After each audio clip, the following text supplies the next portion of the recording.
주하늘이 대신 피를 흘린 그 밤부터 건양의 정의는 누군가의 리모컨처럼 조용히 조작되기 시작했다. 병실 천장에 형광등이 웅웅거렸다. 주하늘의 어깨는 붕대와 보조기로 단단히 고정돼 있었고 숨을 들이마실 때마다 갈비뼈가 아니라 마음이 먼저 쿡쿡 쑤셨다. 차정원은 침대 옆 의자에 앉아 손바닥에 남은 차가운 핏자국을 문지르듯 계속 비볐다. 그 핏자국이 주하늘의 것이었다. 원래는 자기 것이어야 했다. 정원 씨. 주하늘이 낮게 불렀다. 오늘부터는 감정으로 움직이면 안 돼. 내가 감정으로 움직였어? 차정원이 웃지도 못한 채 입꼬리를 떨었다. 하늘 씨가 나 때문에 저렇게 됐는데? 주하늘은 눈을 감았다 뜨며 침대 옆 작은 테이블에 놓인 노트북을 가리켰다. 화면에는 국제금융거래 추적 프로그램과 낯선 법인 이름들이 떠 있었다. 스위스, 프라이빗 뱅크, 페이퍼 컴퍼니 한 글자 한 글자가 칼날 같았다. 진태석이 진세훈한테 스위스 계좌 얘기한 건 사실이야. 주하늘이 담담하게 말했다. 그 돈이 움직이면 우리도 움직일 수밖에 없어. 차정원은 눈을 크게 뜨고 화면을 들여다봤다. 근데 지금 이걸 추적하는 게 가능해? 가능하게 만들어야지. 주하늘은 통증을 참고 상체를 조금 세웠다. 황 실장이 단서를 줬고 윤 비서가 결정적인 걸 넘겼어. 그때 병실 문이 조심스레 열렸다. 윤 비서였다. 평소처럼 단정했지만 오늘은 눈빛이 흔들리고 있었다. 그녀는 주변을 한 번 더 확인하고는 작은 USB를 주하늘 손에 쥐어주었다. 부회장님 이 안에요. 윤 비서가 숨을 삼켰다. 진 회장님의 구형 휴대폰 백업 파일이 있습니다. 통화 기록, 문자, 메모 사진 그리고 스위스 관련 힌트도요. 차정원의 손이 떨렸다. 윤 비서님, 이걸 왜? 윤 비서는 잠깐 차정원을 바라보다가 고개를 숙였다.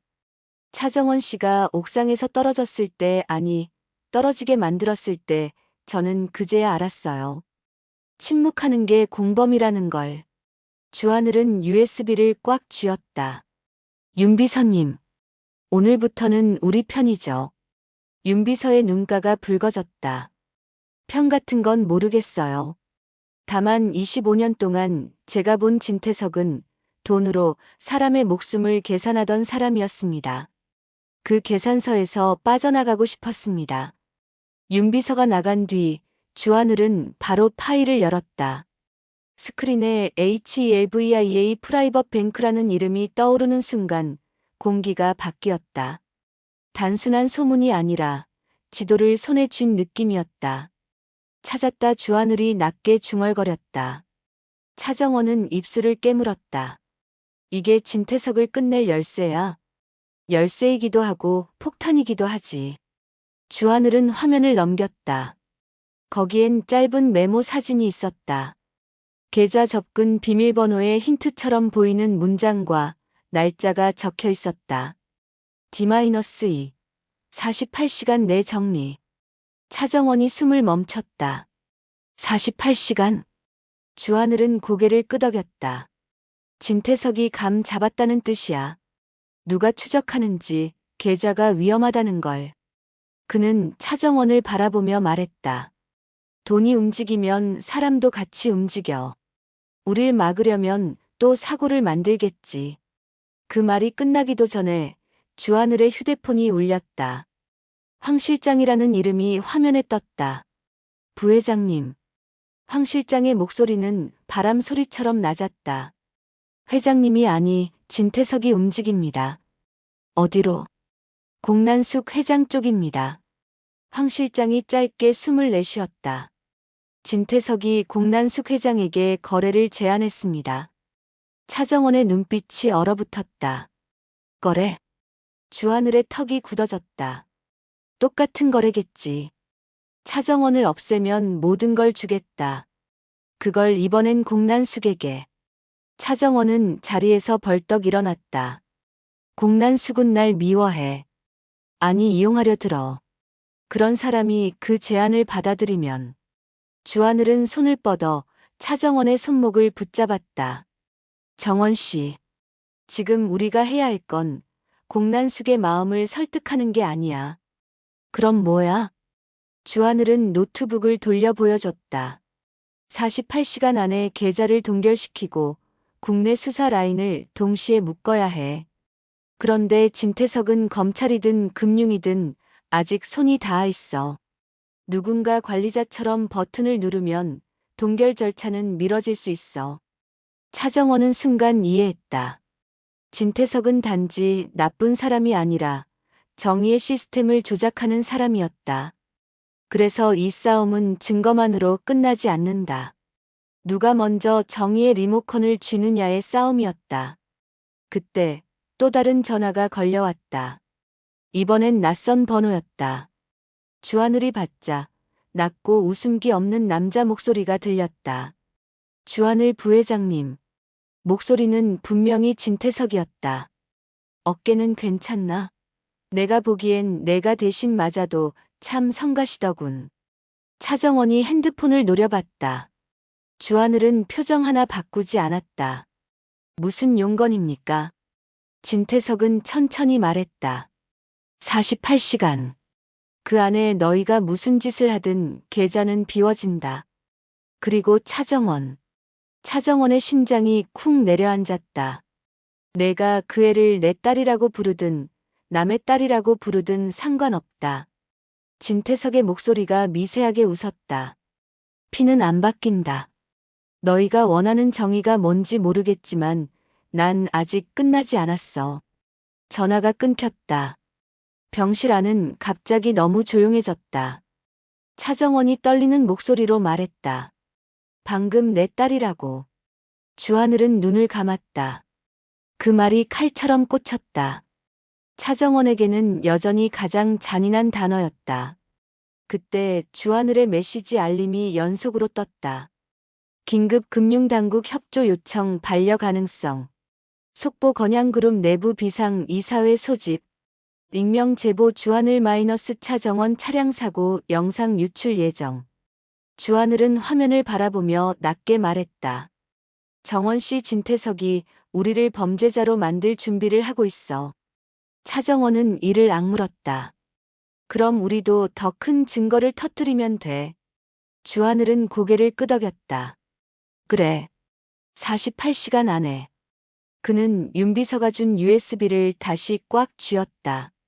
근데 이 USB가 진짜인지 확인하기 전에 누군가 먼저 우리를 막으러 올 거야. 바로 그 순간 병실 문 밖에서 낯선 발소리가 멈췄다. 그리고 문고리가 아주 천천히 돌아갔다.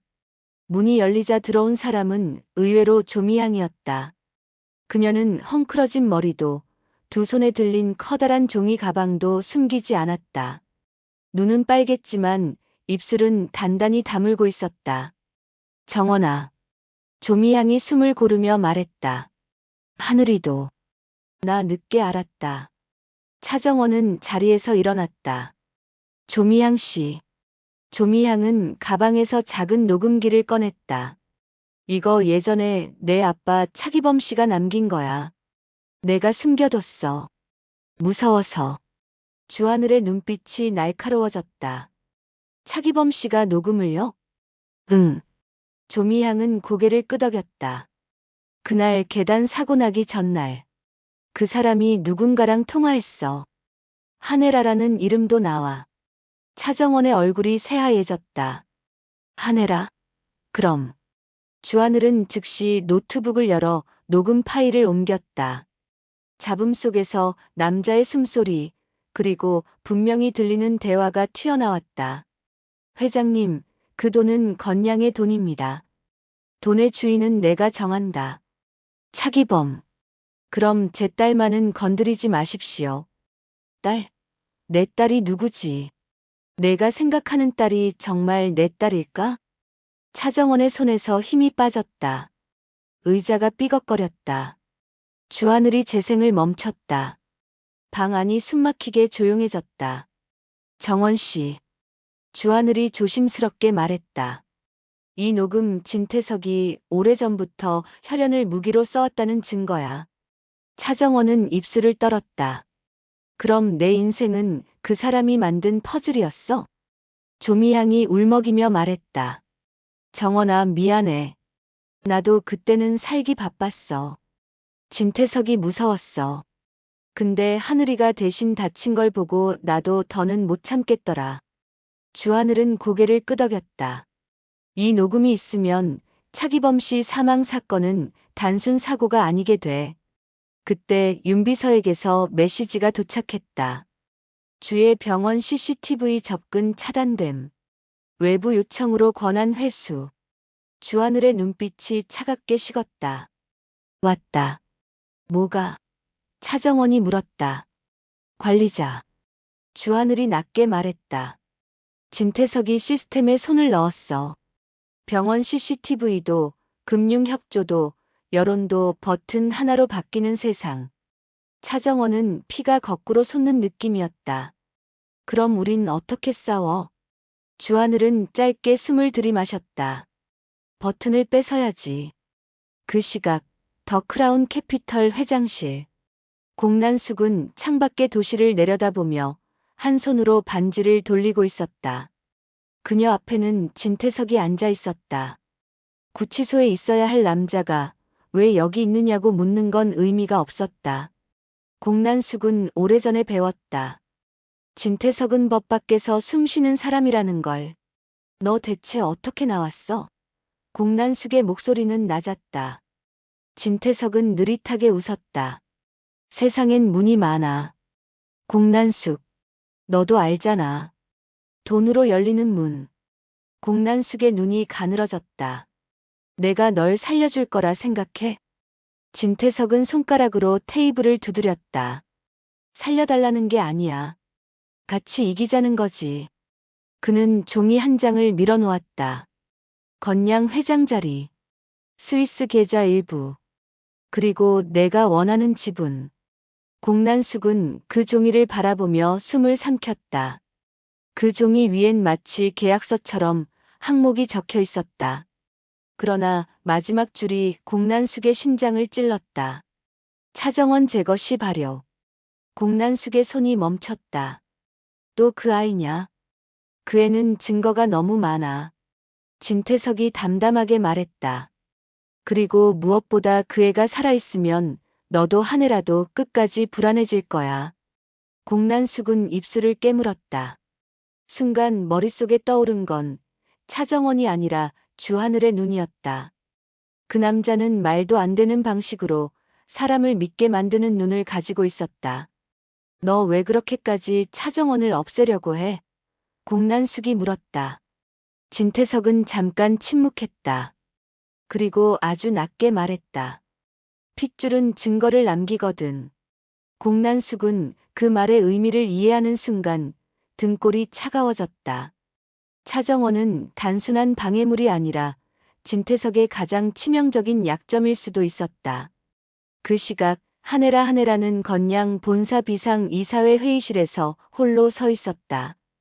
기자회견용 원고가 테이블 위에 놓였지만 그녀의 시선은 원고가 아니라 작은 권총이 아닌 날이 얇은 편지칼에 꽂혀 있었다. 한혜라의 손이 편지칼 손잡이를 감쌌다. 진태석 당신 때문에 내 딸이 울었어.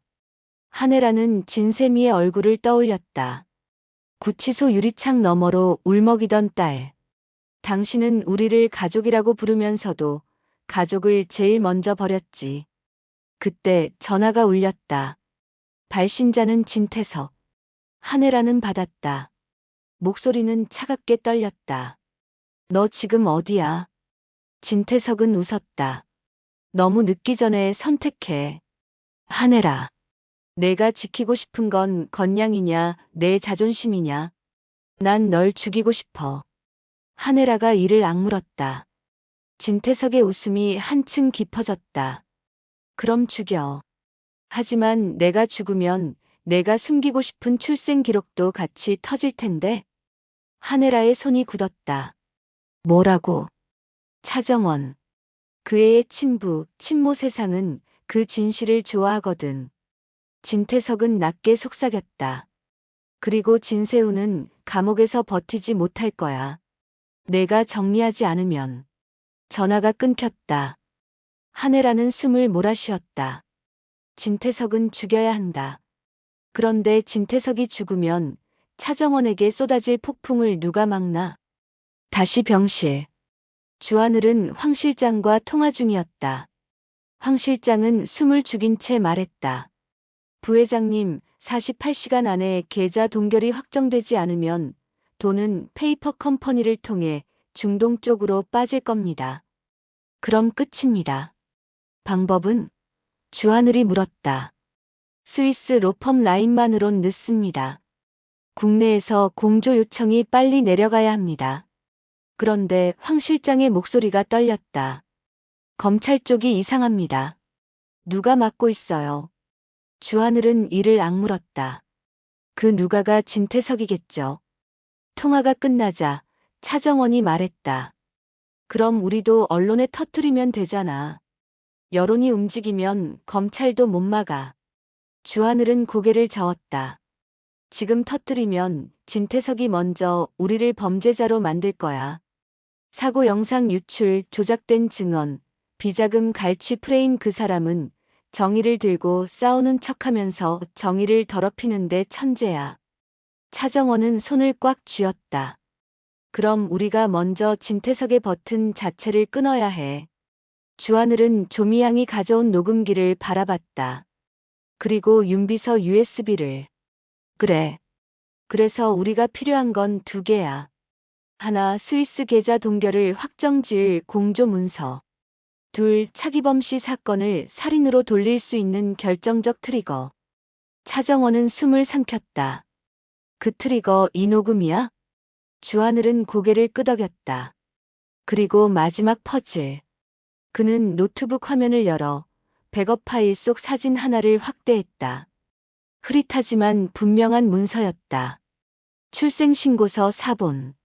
거기에 적힌 아이의 이름은 차정원이 알고 있는 이름이 아니었다. 차정원의 눈이 흔들렸다. 이게 뭐야? 주하늘이 낮게 말했다. 정원 씨. 진태석은 딸을 하나만 만든 게 아닐 수 있어. 그 순간 병원 복도 끝에서 소란이 터졌다. 누군가 달려오는 발소리, 간호사의 비명, 그리고 짧게 울리는 경보음. 윤비서에게서 마지막 메시지가 도착했다. 긴급 주차장 CCTV에 검은 밴 포착. 부회장님 타깃으로 보입니다. 주하늘이 자리에서 일어나려다 어깨 통증에 찡그렸다. 차정원이 먼저 움직였다. 하늘씨, 내가 나갈게. 정원씨. 주하늘이 잡으려 했지만 차정원은 이미 문 쪽으로 향했다. 문고리를 잡는 순간 차정원은 뒤를 돌아 주하늘을 바라봤다. 48시간. 그녀의 눈빛이 흔들리면서도 단단했다. 이번엔 내가 지킬게. 문이 열리고 복도의 차가운 공기가 병실 안으로 밀려 들어왔다. 그 공기 속에서 누군가의 낮은 웃음소리가 섞여 들리는 것 같았다. 그리고 차정원의 휴대폰이 울렸다. 발신자 표시 알 수 없음. 통화 연결과 동시에 들려온 한마디. 딸아. 진태석의 목소리였다. 내가 지키려는 사람 지금 아래로 내려오고 있더라. 차정원의 손에서 휴대폰이 미끄러질 뻔했다. 그녀가 복도 끝을 바라본 순간 엘리베이터 문이 열리며 검은 정장 남자 둘이 동시에 걸어 나왔다. 그들의 손엔 체포영장 같은 서류가 들려 있었다. 주하늘 부회장님 관련 참고인 동행입니다. 남자 중 한 명이 차갑게 말했다. 오늘부터 당신들이 조사 대상입니다. 차정원의 눈앞이 새하얘졌다. 정의가 아니라 조작된 정의가 먼저 도착해버렸다.